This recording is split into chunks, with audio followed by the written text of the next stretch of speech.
नमस्कार, मी राजश्री किचन मराठीमध्ये तुम्हा सर्वांचं अगदी मनापासून स्वागत।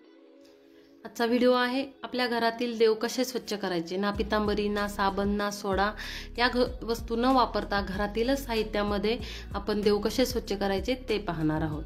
चला तर मग व्हिडिओला सुरुवात करूया।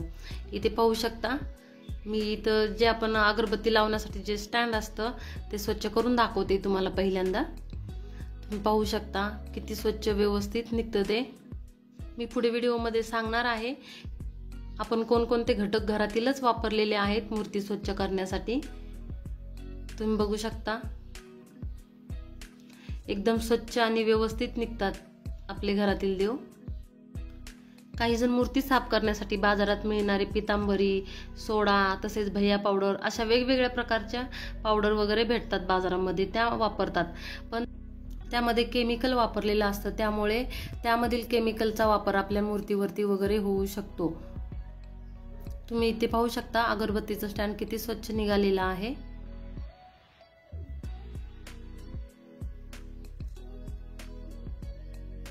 हे स्वच्छ पाण्याने धुवून परत पुसून घेतलेलं आहे। किती छान चमकते आहे ते। आता मूर्ती साफ करण्यासाठी घरगुती कोणकोणते घटक आपण वापरू शकतात ते पाहूयात। इथे मी 2 चमचे मीठ घेतलेलं आहे,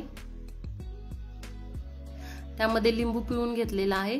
तुम्ही अख्खा 1 लिंबूही पिळू शकता किंवा अर्धा लिंबूही पिळू शकता। त्याच्यानंतर जो घटक घेणार आहे तो आहे कोकम घेतलेला आहे, कोकम आगळ घेतलेला आहे मी। तुम्ही त्यामध्ये आंबट दहीही वापरू शकता। मी इथं थोडंसं कोकम घेतलेलं आहे। मी इथे कोकम आगळ वापरलेला आहे। शक्यतो प्रत्येकाच्या घरात कोकम आगळ असतो, नसेल तर तुम्ही इथे आंबट दहीही वापरू शकता। माझ्याकडे दही नव्हतं म्हणून मी कोकम आगळ घेतलेला आहे। आपल्याला ते मिक्स करून घ्यायचं आहे। इथं पाहू शकता मी गणपती बाप्पाची मूर्ती घेतलेली आहे स्वच्छ करण्यासाठी। या मूर्तीवरती खूप कोरीव काम झालेलं आहे, पण ब्रश वापरतात काही जण मूर्ती स्वच्छ करण्यासाठी ब्रश वापरतात, पण ते शास्त्रोक्त पद्धतीमध्ये ब्रश वापरणे हे देवाच्या मूर्ती स्वच्छ करण्यासाठी वापरू नये म्हणतात, आणि ते शास्त्रामध्ये निषिद्धही आहे किंवा वर्ज्य आहे। त्यासाठी तुम्ही आपण जे लिंबूचा रस काढून घेतलेलं जे साल असतं तेच त्याचाच वापर करायचा आहे मूर्ती घासण्यासाठी किंवा स्वच्छ करण्यासाठी। तुम्ही पाहू शकता आपली बाप्पाची मूर्ती किती स्वच्छ होत आहे। त्या लिंबूच्या सालीनेच आपण बाप्पाची मूर्ती स्वच्छ करत आहोत। जे आपण जे काही मिश्रण बनवलेलं आहे ते त्याच्यावरती घेऊन त्यानंच आपण मूर्ती स्वच्छ करत आहोत। तुमचे देव खूपच खराब झालेले असतील किंवा खूपच काळवंडलेले असतील तर तुम्ही हे मिश्रण लावून आपले जे काही मूर्ती असतील पितळेच्या त्याला लावून 5 मिनिटासाठी ठेवू शकता, म्हणजे ते जे काही काळपटपणा वगैरे झालेला असतो तो पटकन निघण्यास मदत होईल। तुम्ही हेच मिश्रण वापरून ही तांब्याची भांडी स्वच्छ करू शकता। जसं काही आपलं तांब्याचं ताट असतो, तांब्या असतो, तर ते स्वच्छ करण्यासाठी पण आपल्याला पटकन ते लावून स्वच्छ करून स्वच्छ धुवून ठेवायचे, नाहीतर त्याला खूप असे वेगळे डाग पडतात। काही काही मूर्ती खूप कोरीव काम केलेले असतात, त्यामुळे त्याला जरा थोडासा वेळ लागू शकतो। तुम्ही जर हे मिश्रण लावून 5 मिनिटं ठेवून दिल्यास ते पटकन स्वच्छ होण्यास मदत होते।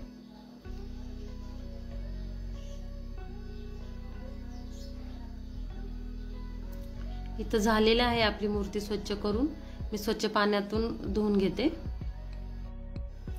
इथे पाहू शकता तुम्ही आपल्या गणपती बाप्पाची मूर्ती किती स्वच्छ निघालेली आहे। इथे पाहू शकता मी महादेवाची पिंड घेतलेली आहे स्वच्छ करण्यासाठी। याच्यावरती काही कोरीव काम नाही, ही पूर्ण प्लेन अशी मूर्ती आहे, तर ते आपल्याला पटकन स्वच्छ होऊन जाते, याला जास्त वेळ लागत नाही।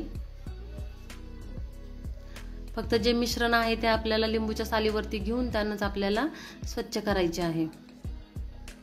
1 ते 2 मिनिटांमध्ये आपली ही महादेवाची पिंड आहे ती एकदम क्लिअर आणि स्वच्छ होते। कोरीव काम केलेल्या मूर्ती असतील तर त्याला थोडासा वेळ लागू शकतो। मी इथे स्वच्छ करून घेते मूर्ती। बघा मी इथे धुवून स्वच्छ पुसून घेतलेली आहे। किती छान, सोन्यापेक्षाही छान चमकते।